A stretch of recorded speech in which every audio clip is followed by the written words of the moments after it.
Welcome to the Voice of Retail podcast. My name is Michael LeBlanc, and I am your host. This podcast is produced in conjunction with Retail Council of Canada.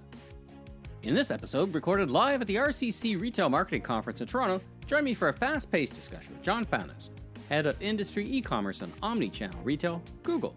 We cover the current marketing strategy, communications, tools, and tricks to reach an increasingly saturated, diverse shopper and reluctant media consumer. We'll talk about what's working, what's changed, what's not working, and the forecast and thinking for holiday and into 2025. Great session planned ahead for you. And we're going to record it for the Voice of Retail podcast. So let's hear it. Here we go. All right. So this is we wanted to have. Maybe it's a very ambitious session, a very ambitious title, but I can't think of anyone better to help me explain or help us all understand what's happening in digital marketing. So the idea is what's going on today in digital marketing and what can we expect in the future. So we got a bunch of things to go over, and I can't think, once again, of anybody better to join me on the stage. John Fanous from Google. Let's hear it for him. All right, welcome. Have a seat. Very much. Nice to see you. Nice to see you too. All right. Hey, everybody. John, what do you do? What do you do for a living? I get to talk to a lot of you, so thanks for that. How many people know John?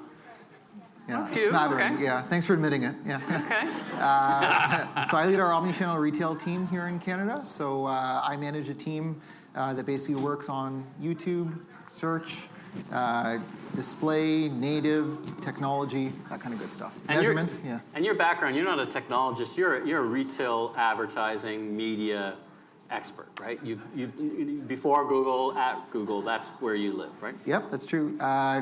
It was like we're in the shadow of the CN Tower. So I was doing the edge walk when I found out that I was going to be building the new Walmart Media Group when my former company got the RFP to actually build out the original Walmart Connect. And I like to say teetering off the edge of the CN Tower is a great analogy for building a retail media network in 2010. No kidding. But yeah, that's early days. That's very early days. Right? Yeah, I had hair. I didn't have kids. Yeah, it's been a ride. All right. Yeah. Well, let's get into it. So, like I said, it's a bit of an ambitious agenda, trying to figure out a broad swath of what's happening. John's been generous enough that he's going to wear both the Google hat, which of course is quite important as an industry player, but also from a step back in a little bit of an industry, what's happening in the industry as well. So we'll kind of give you an overview from his perspective and what you see, because it's such an integrated, intersecting piece of network. So let's start the high end. What kind of trends can we talk about that are happening from a user perspective on how they're interacting with digital marketing, particularly in Google, whether it's search or video? I mean, if you and I were on the stage a year, 2 years ago, we'd be thinking, hey, man, this short-form video could be something. Mm-hmm. It's something, mm-hmm. obviously. But what other trends do the audience members, retailers need to know about that's hot today? Yeah, it's a great question. AI. No, I'm joking. Yeah, we'll get to that. We'll get to that. My income is tied back to how many times I can say AI per hour. So it's a great question. I think when I think about like the evolving user, I think about longer, I think about shorter, and I think about bigger. So longer, if I take a look at search queries with 5 or more words, they're growing about 50% faster than shorter searches. So what does that tell me? The user is becoming more specific. The knock-on impacts to retailers is enormous, because what it ultimately ends up basically meaning is they have to feed more content, feed more data, and know more about their products than ever before. So that's longer. Then I think about shorter. So this is not shocking. People's attention spans are shorter than what they used to be. And that's equally true when it comes to the results that they see on search.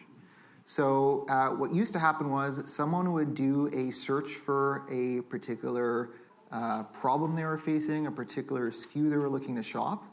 Now, with the advent of AI and more immersive search results, that's kind of shifted to my attention span is shorter, so just like cut to the chase.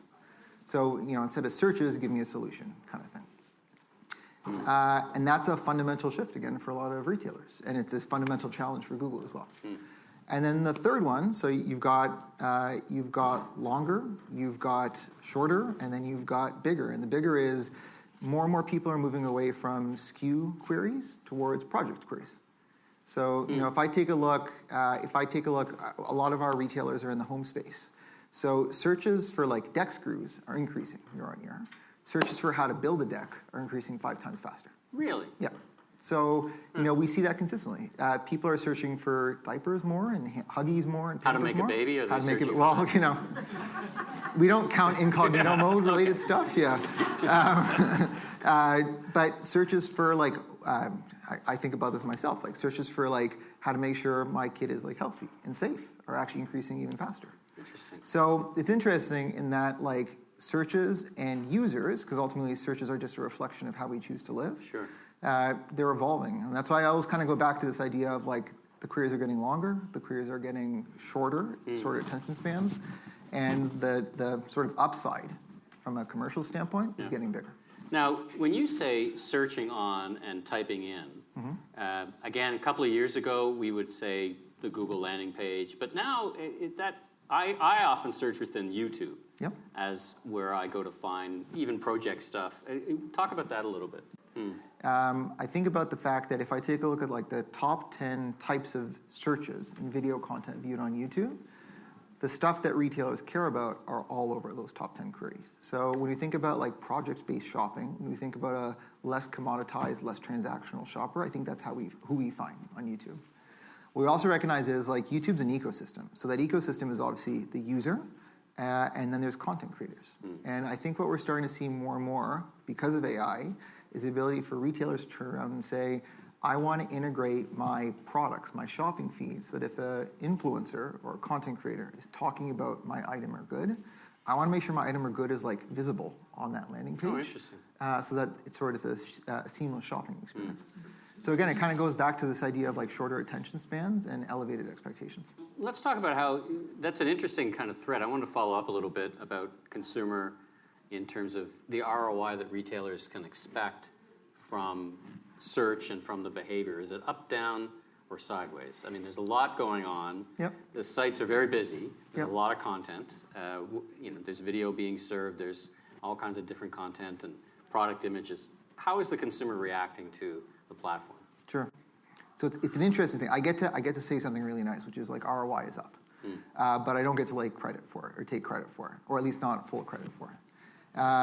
So ROI across Canada is up year on year, as it has been for every one of the last at least 10 years. Even during like the 2008 recession, even during like that downturn we had starting in 2023, ROI has been up, and it's a product of two things. And so I say up year on year and period over period. And it's a product of two things. So firstly, like search has gotten better. People are sometimes surprised to hear this, but only about 1 in every 5 searches ever actually see an ad. So the Google algorithm is just as choiceful about whether or not to show an ad to a user as it is about whether or not to show a particular ad to a user.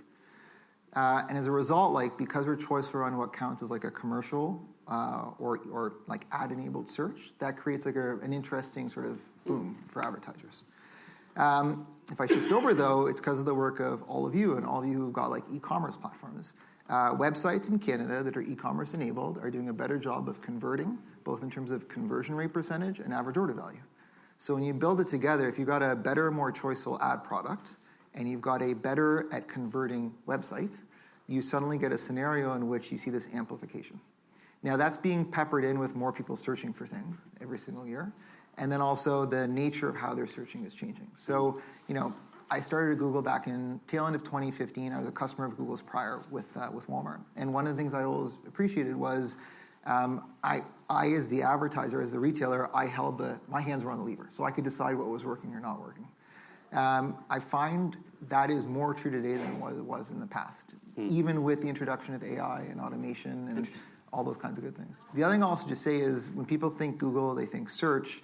I also think about YouTube. I can't not think about YouTube to your other question. Yeah. And I think about brand advertising. And the reality is, like, yes, search is huge, but brand advertising in Canada, or for that matter globally, is like orders of magnitude larger.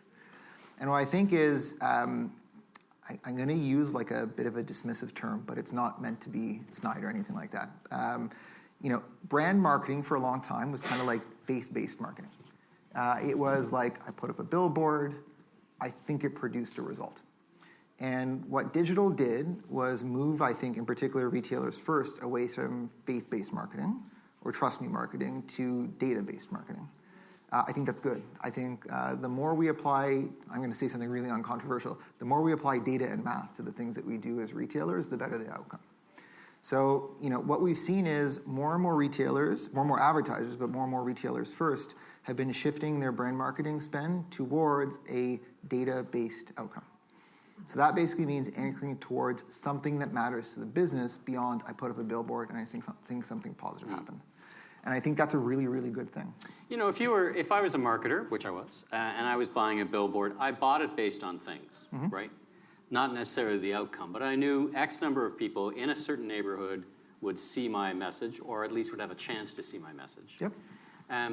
It gets me to think about the expertise, and there's an expertise in buying media, right? Let's talk about the expertise in working with you. Are we at a point, like I might add the third thing, your search is better, websites are better, at least e-commerce at converting, but are the teams better and learning better how to use the tool? And are we at a point where it's hard to get better than anyone else? Yeah, that kind of like, it's hard to be, when I started using Google way back, like 99, nobody had heard of it. It was easy to bring in some expertise and be materially better than someone else at it. It feels like it's harder to be materially better if I just look at that one of the three levers. What do you think of that? Or what's the feedback you're hearing from your customers? Yeah, that's a great question. 99 would have been at the Bay, I think, one of the first e-commerce capable websites in Canada. And I think that's a good indicator of the fact that Canadian e-commerce actually upticked earlier than most other global markets. So that's my first comment. My second, the reason why I say that is we've had some time to get it right. I'm going to flip my answer a little bit in terms of the ordering of your questions, if that's okay. Yeah. So I think our team's focusing on the right things. Are your teams focusing on the right things when it comes to talking to customers? And I would say if your team is focusing on their ability to drive the business, they're focusing on the right things. If they're focusing on keyword selection, CPC bids, day parting, they're focusing on the wrong things. And the reason why I say that is I will say treat search the same way that you treat the door to your store.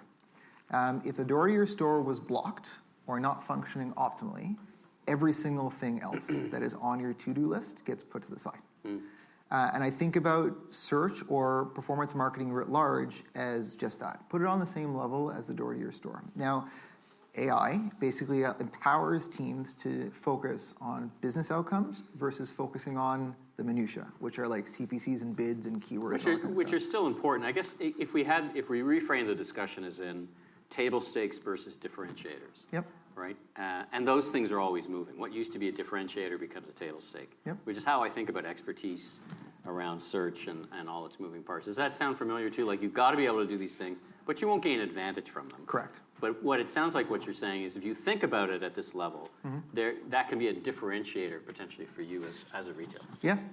If I can give a specific example to illustrate. So the most important thing that if you own a website and you're trying to sell things to customers, whether you're a massive retailer or a nascent Shopify shop, the most important thing you can tell Google, or for that matter, any other performance marketing platform, the most important thing you can say is this is the ROI I need for this program to live in the land of worthwhile revenue.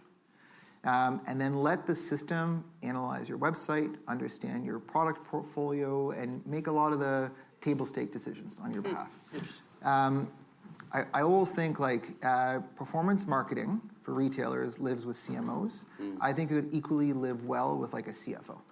And the reason being is it is meant to live in the land of worthwhile revenue and growth. That's what we all need. I mean, growth is the oxygen of retail. And the best way to do it is to make sure you're in front of the right customers who are going to produce at a worthwhile ROI. What I find is a lot of retailers will double down on getting the highest return on ad spend, the lowest cost per acquisition possible. And I give accolades.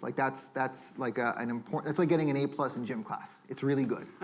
But to get an A+ in biology or chemistry, it's about saying, am I maximizing my scale? I never got an A+ in gym class, for the record. But it's about maximizing scale at or above the ROI you need for it to be worthwhile. Oh, interesting. Let's shift gears a little bit. Let's talk about new and evolving ad formats. I started our conversation by talking about short form video, which is obviously YouTube Shorts is a big part, and of course with the other platforms, that short form video is really quite, I don't want to call it dominant, I'll let you describe it. But what other ad formats or what new innovations do exist today that you want to share with us? Sure. And what do you see out there in the market? Again, putting your Google hat on, but also putting out, here's what I see in the market that's interesting. Yeah, fair. So I'll start with like everyone outside of Google first, if that's okay. Yeah. Take that Google hat off for a second. So I think what Flip, for example, is doing right now around digital flyer is super strategic. I think that this idea that we want to take, there's Flyer, the media channel, and then there's Flyer, the communications, prioritization, product promotion channel. I don't think I'm saying anything controversial when I say like Flyer, the media channel, the traditional print flyer. It is the phone book for like 80% of Canadians. So it's something that is in and out. Now, conversely, Flyer, the product prioritization promotion engine, is an incredibly important process. And I think Flip is doing a really good job, candidly, of turning that digital flyer into something more customized and digitally active for their customers. I'd also just say, I think a lot of the traditional channels are doing a really good job of starting to layer what makes digital great, which is like nimbleness, measurement, into what are more traditional channels. So, for example, is this an outcome of programmatic? Like programmatic was a big deal for many years. Where is that an outcome of mastering programmatic? Because that can go a bit too far. Yep. If you know what I mean. Yep. I think it is an outcome of traditional or legacy media channels recognizing that it doesn't hurt to provide a digital option for their advertisers, and there's probably revenue upside for them in that. So, for example, buying billboards or bus stop signage digitally actually means you can be a bit more strategic. So you make sure your bus shelter digital ad lands within 10 kilometers of your store or 1 kilometer of your store. Sure. From a Google standpoint, it is truly AI everywhere. And it's funny, I found 2023 was a year of testing a lot of stuff and with AI and seeing what we're able to produce out of it. I have found 2024 to be a year of first adopter advantage on some really cutting edge stuff. So there's been new ad products. Performance Max is a good example. So Performance Max is what I would call Search 3.0. So it's this idea of, can you incubate a customer versus just capture a customer? And can you do that by not treating search as just a search engine results page, but looking at engaging that customer earlier on within the buying journey, so at the consideration stage. So maybe I need to buy diapers for a new baby, but I haven't decided if I'm a Pampers person or a Huggies person just yet. Another example would be something called demand gen. That's a sort of mid-funnel strategy to basically use AI to target people, again, a bit earlier within the buying funnel. Now, when you're saying use AI, is that, because I guess we could also bridge to AI, because I've got a whole bunch of questions. Is that native in the product, or is this applications that people are using to take advantage of Google? Let's talk about that. Sure, yeah. So the AI is basically built into all of Google products in terms of how it understands the intent or the needs of the individual user. Right. So finishes my sentence in when I write an email often. Exactly. Yeah, okay. So, if anyone wants to see what Google knows about you, it's myactivity.google.com. You can actually see Michael's version of Google. Every time you do a search, roughly around 90 million data signals are actually triggered, going back potentially months, if not years. So that knowledge graph is very interesting. So I suggest, go to myactivity.google.com. One of the things I have to do, my son just had his birthday. I went back and took a look at what I was doing the night that he was born. Come on. And searching for is he breathing enough? All the terrifying all the things. Questions you have as a new parent. So I think that's a really, really good tool. I think conversely, all of that lives within your user graph, and that allows us to start to incubate a person or incubate a shopper when they start to show an interest or an intent in potentially buying a product. And most consumers don't shop or don't use Google in incognito. Correct. Right? Yeah. That's a small percentage. So you've got a fair bit of data to get to. Yeah. We've got 6 apps with over 2 billion monthly active users. So that helps. And the other part also is we're in a great position in that we've got apps that it makes sense to actually deliver some of these capabilities through those apps. My favorite evolving ad format is something called Google Lens. Has anybody heard of it? Has anybody used it? Google Lens. How many? Not many? I'd never. Oh, okay. Yeah, okay. I think it's brilliant, and I use it all the time. We're both barbecue guys. Yeah. I remember I was at like being a suburban dad, when I go to a barbecue, I look at the meat that's being barbecued. I'm not an interesting person to talk to, so I hang out by the barbecue. And, I saw like a particular cut of meat. It looked really interesting, and I wanted to know what that cut of meat was. So I pulled open my phone, and I did a visual search. And what that visual search told me was the cut, the grading, and where I could find it to buy it. There was about half the room that didn't put their hand up, so I'll pause for a moment. For the half that haven't done it, can we take like a minute? I'd like to show you how to actually do this, if it's okay, because it's pretty cool. Okay, so I'm going to go out on a ledge here. I think a lot of you probably have iPhones. Okay, I do too. I do too, full disclosure. So, how's that allowed? It's my personal phone. Oh, okay. And also because my parents only understand FaceTime. So I will not go through the trouble of teaching them another app. Okay, so if you've got an iPhone, go to the Google app. So that's the app that has like the big G in it. The chances are most of you have it. So go to the Google app. If you're on an Android phone, they're awesome. They're awesome. So go to the Google Lens app if you've got that. Okay. So if you're on there, I'm gonna do something really scary and turn around my phone so you'll see my Google News feed. So there's a little camera icon just on the far right-hand side of the search bar. At Google, the beachfront real estate in Malibu is that search bar, and the fact that we put Google Lens there shows how much we actually believe in it. So, Michael, I like your shoes, so I'm going to do a safe to fail test here. I'm going to hit that little camera icon.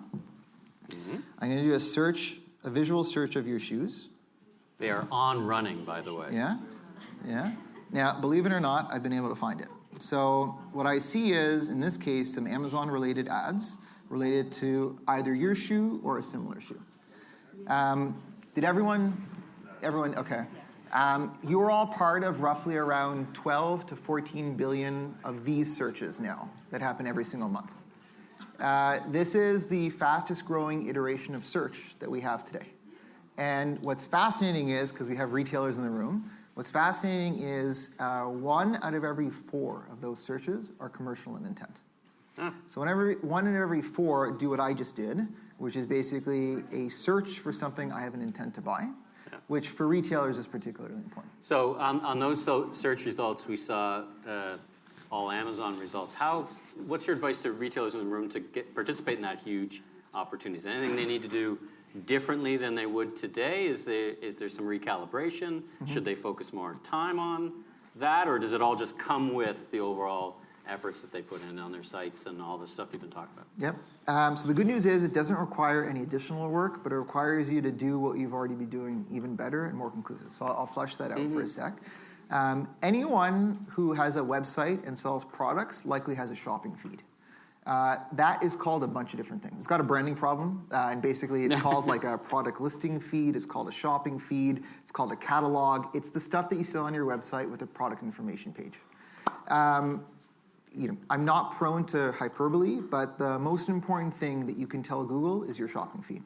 And the most important thing you can do with your shopping feed is have lots of images, have lots of text, have lots of dimensions, have lots of descriptors. And the reason being is, if you think about like the Rosetta Stone that translates what you sell to the searches that we welcome on our platform is your shopping feed. So, not a lot of like shopping feed managers get to talk to like the senior vice president of e-commerce at a lot of retailers. I would talk to that person. That person is surfacing, and this isn't just with Google as an aside, like visual search, visual engagement with products is becoming increasingly important. Make the shopping feed the most important thing that you do from sort of a data perspective. I got to think part of what's driving that is there's no language involved. It's just a visual, right? Yep. That it's agnostic from that perspective. Yep. Interesting. And then you just bid your way up into that first screen results, right? Correct. And in many cases, so if you've got the product or the descriptors, now it's simply a product of, does the Google algorithm in like a fraction of a second think that the customer or person who just did the search will have commercial intent and is likely to produce or convert for you, the retailer, at or above the target return on investment. Is there any, just to take this example, On Running has got their own site. Yep. I didn't see On Site come up. Is there any intelligence about who the most let's talk about relevancy, right? Yep. What I should see from that search. I don't think Amazon sells On Running, Yep. but they sell shoes like it. So a little bit under the covers, how does that work? Sure. The way that it ultimately ends up working is A, has the description or product been made available to Google.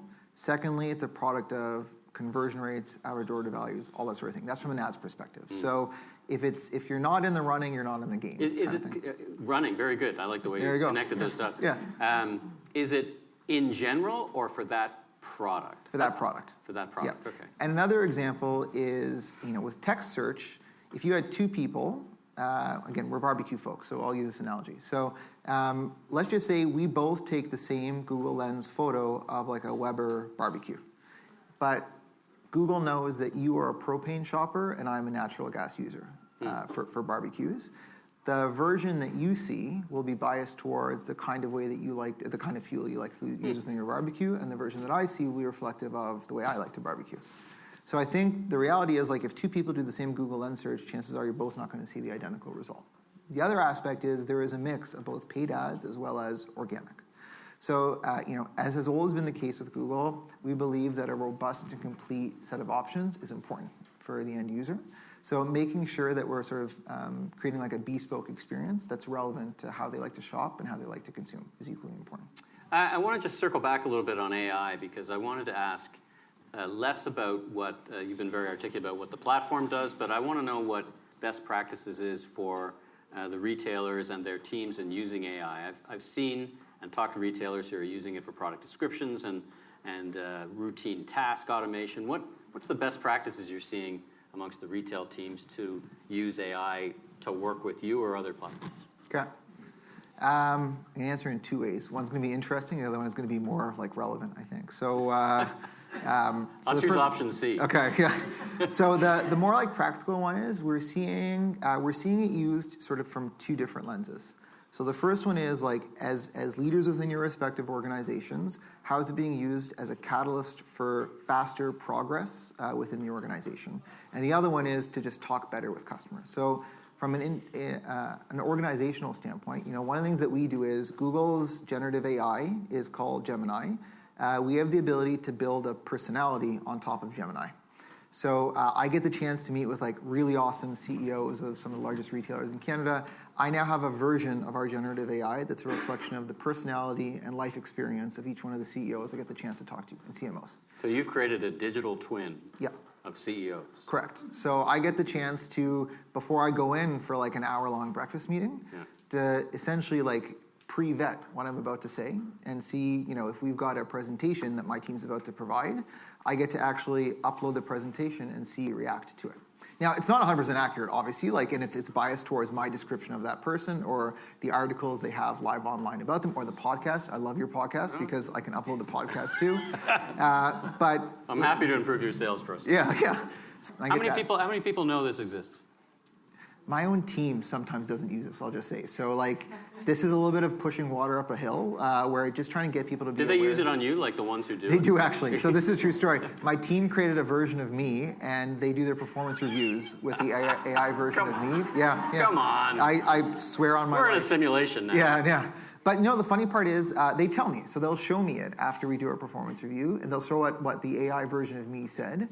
And I'll say back to them, that's pretty close to probably what I was thinking and all that. So I think it's an amazing tool, and it's a worthwhile way to be 1% better than other folks who aren't using it. Well, it's fun to talk about it at the individual level. Let's talk about it at scale. So I have segments of customer. Let's say can you upload segments of customer to try to build more relevancy in communication? You can. You can also do things like testing ad creative.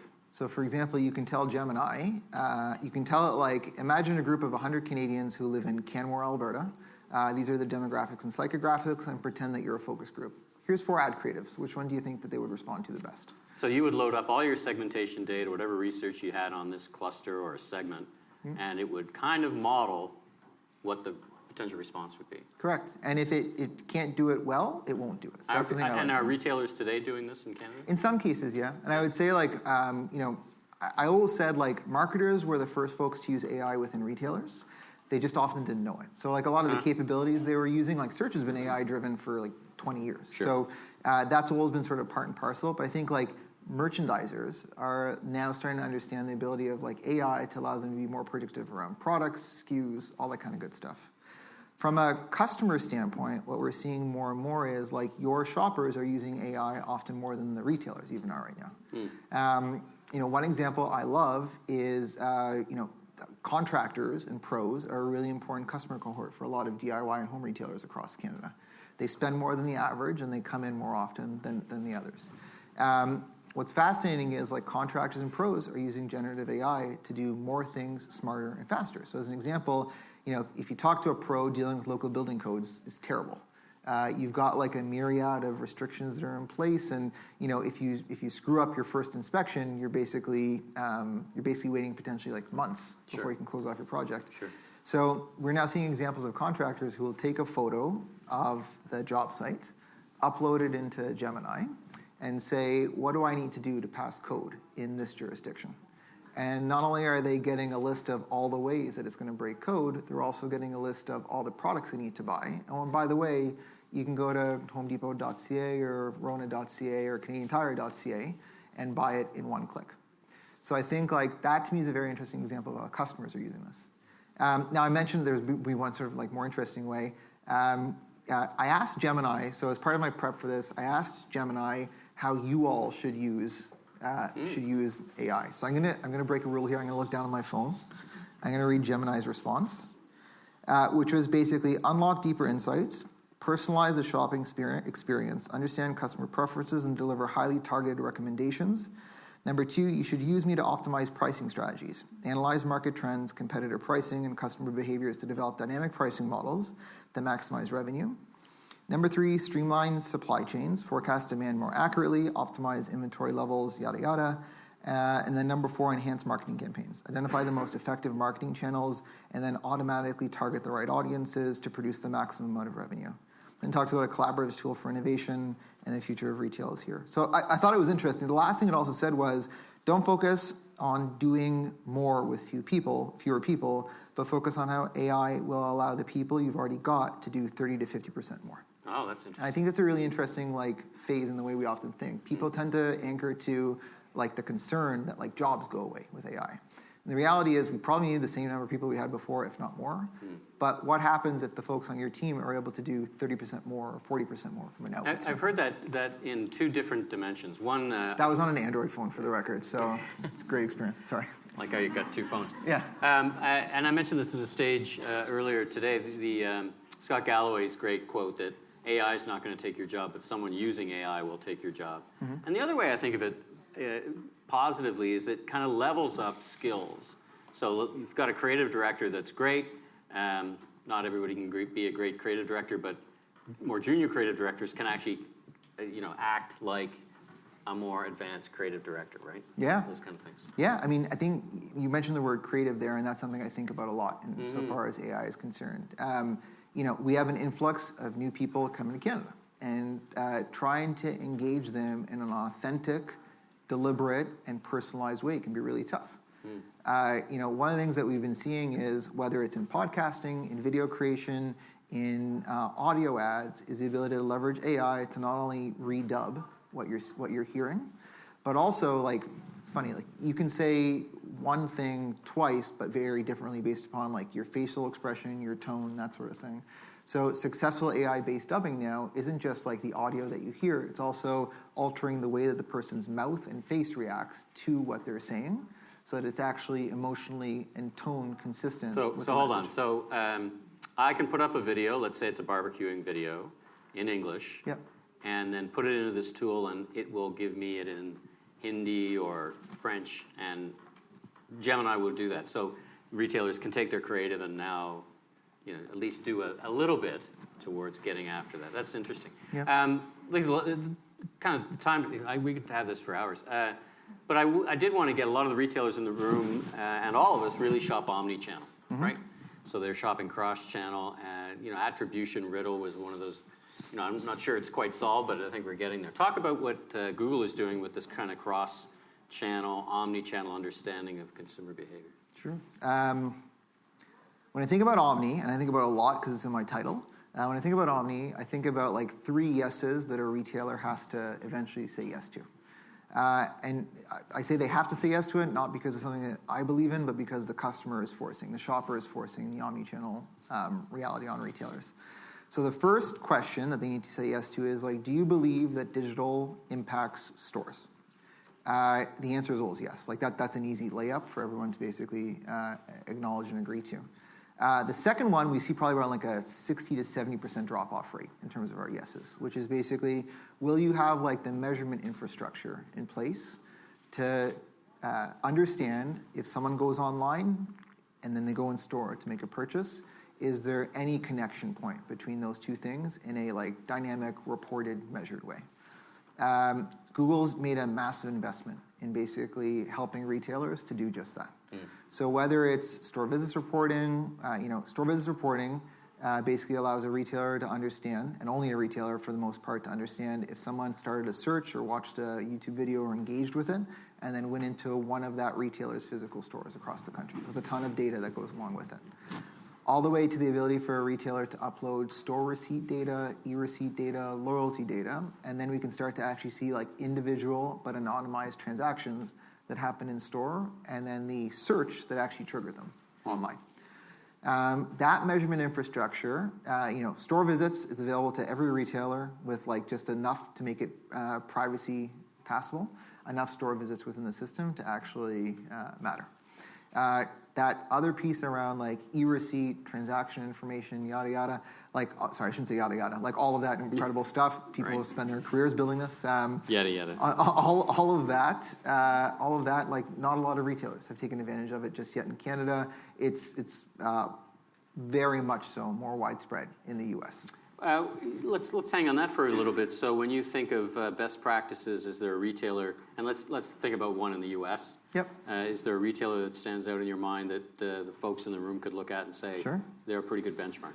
Yeah, I think so. The retailer I would highlight would have said yes to the third question, which is, will you actually make marketing or business decisions based upon that omni-channel view? Okay. And the retailer I'll call it is Kroger. So Kroger has a really interesting foundational thing that empowers them to do what I'm about to share, which is the penetration rate of their loyalty program is massive. I believe it's well over like 95%, where people are using their loyalty card in store. And they bought Dunnhumby. That's their, what is it called, 88% or something? Yeah, it's something to do with degrees, isn't it? Yeah, it's 88 degrees. Anyway, if you know Kroger, they've got, and I've had the chance to talk to the person who runs that very sophisticated advanced metrics and loyalty program. So that's interesting. So we didn't talk about retail media networks that much, but like that's an example of a retail media network that actually created something that their corporate program now benefits so much from.